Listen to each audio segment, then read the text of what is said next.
Bonjour et bienvenue. Aujourd'hui, on va plonger au cœur du développement Odoo. On va voir ensemble comment une simple idée, un besoin métier peut se transformer en une véritable solution logicielle faite sur mesure et qui peut vraiment tout changer pour une entreprise. C'est ça la magie du code quand il est appliqué au monde des affaires. Mais bon, avant même de commencer à taper la moindre ligne de code, il faut se poser la bonne question. Pourquoi est-ce que ça vaut le coup de se spécialiser? Dans le monde de la tech qui bouge tout le temps, qu'est-ce qui fait vraiment, mais alors vraiment, la différence? Eh bien voilà une réponse qui parle d'elle-même, 36%. C'est en moyenne l'augmentation de salaire à laquelle peut prétendre un pro qui a une compétence de niche, une compétence qui est très recherchée. On ne parle pas d'un petit bonus là, c'est un vrai bond en avant. C'est la reconnaissance de la valeur d'une expertise pointue. Alors, c'est quoi exactement ces fameuses compétences? En fait, ce n'est pas juste de savoir coder dans un langage ou un autre. Non, ce qui change la donne, c'est la capacité à comprendre et à modifier le cœur du réacteur d'une entreprise, son système de gestion. C'est là que chaque modification a un impact direct sur tout le reste, la productivité, les ventes, la stratégie. Et c'est vraiment là que tout se joue. Les entreprises, elles ne cherchent pas juste des gens qui savent utiliser un logiciel. Elles cherchent des architectes, des personnes capables de prendre un outil standard et de le sculpter, de le modeler pour qu'il colle parfaitement à leurs problèmes, à leurs défis. Cette compétence, la création sur mesure, elle n'a pas de prix. Bon, si la personnalisation est la compétence reine, alors Odoo, c'est clairement l'un des meilleurs terrains de jeu pour la mettre en pratique. On a vu le pourquoi, maintenant voyons un peu le quoi. C'est quoi cet outil? Odoo, c'est ce qu'on appelle un ERP. Pour faire simple, la meilleure image, c'est celle du système nerveux d'une entreprise. Vraiment. Il connecte tout, la tête, c'est-à-dire la stratégie, avec les bras et les jambes, c'est-à-dire les ventes, la compta, les RH, pour que tout le corps fonctionne en parfaite harmonie. L'information circule partout, instantanément, sans blocage. Et regardez un peu cette diversité. On passe de la gestion d'un hôtel à celle d'un simple lave-auto pour ensuite gérer des solutions pour une ville intelligente. C'est ça qui est incroyable avec Odoo. C'est une plateforme tellement flexible qu'elle peut littéralement se transformer pour s'adapter aux besoins de n'importe quel secteur. Mais alors d'où vient cette flexibilité de dingue? La réponse est simple, et elle tient en deux mots, open source. Contrairement à d'autres logiciels qui sont des boîtes noires complètement fermées, le code d'Odoo, lui, il est ouvert. Et pour un développeur, ça, ce n'est pas juste une porte ouverte, c'est carrément la possibilité de reconstruire toute la maison si besoin. Ok, donc on a vu pourquoi c'est une compétence en or et ce qu'est la plateforme Odoo. Maintenant, il est temps de passer au comment.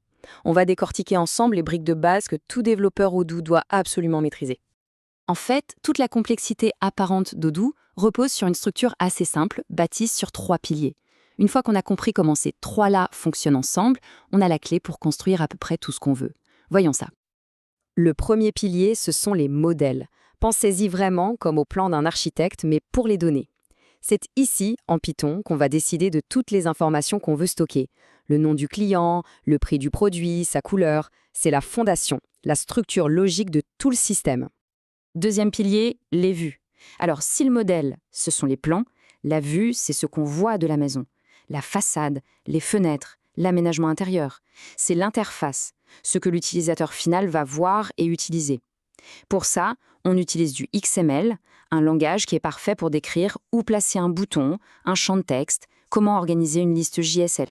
Et enfin, le troisième pilier, c'est le moteur, la logique serveur. C'est là qu'on retrouve notre ami Python pour donner vie à tout ça.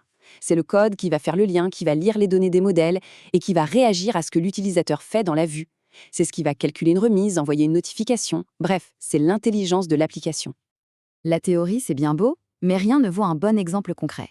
Voyons maintenant comment ces trois piliers, modèle, vue et logique, s'articulent pour répondre à une demande métier toute simple. Allez, on imagine un scénario super simple. On a une application qui gère une bibliothèque et on a besoin d'ajouter un prix de vente et une devise pour chaque livre. Un besoin très classique en somme. Et voilà l'objectif. Regardez bien à l'écran. Ces deux nouveaux champs, le prix et la devise, ils s'intègrent parfaitement dans le formulaire existant. On dirait qu'ils ont toujours été là. Et c'est exactement ça, une personnalisation réussie, quand elle devient invisible, naturelle. Alors, comment on en arrive là? Eh bien, c'est une petite danse en trois temps qui suit très exactement nos trois piliers. D'abord, on modifie le modèle en Python pour lui dire de faire de la place pour un prix et une devise. Ensuite, on modifie la vue en XML pour lui dire de dessiner ces deux champs sur le formulaire. Et enfin, on active le module. C'est tout. Odoo s'occupe de faire le lien. Mais attention, créer de nouvelles fonctionnalités, ce n'est en fait qu'une partie du voyage. Le parcours d'un développeur Odoo, ça va bien au-delà de la simple écriture de code. Parce que le vrai travail au quotidien, c'est de maintenir le système, de résoudre les bugs qui apparaissent et de l'améliorer constamment. Un développeur, c'est tout autant un détective et un mécanicien qu'un constructeur. Et pour jouer au détective, il y a un outil absolument génial, le debugger. Imaginez avoir une télécommande qui permet de mettre le temps sur pause, pile au moment où un bug se produit. On peut alors tout inspecter, tranquillement, chaque variable, chaque ligne de code, pour comprendre ce qui cloche. C'est une analyse au super ralenti qui rend la résolution de problèmes tellement plus efficace.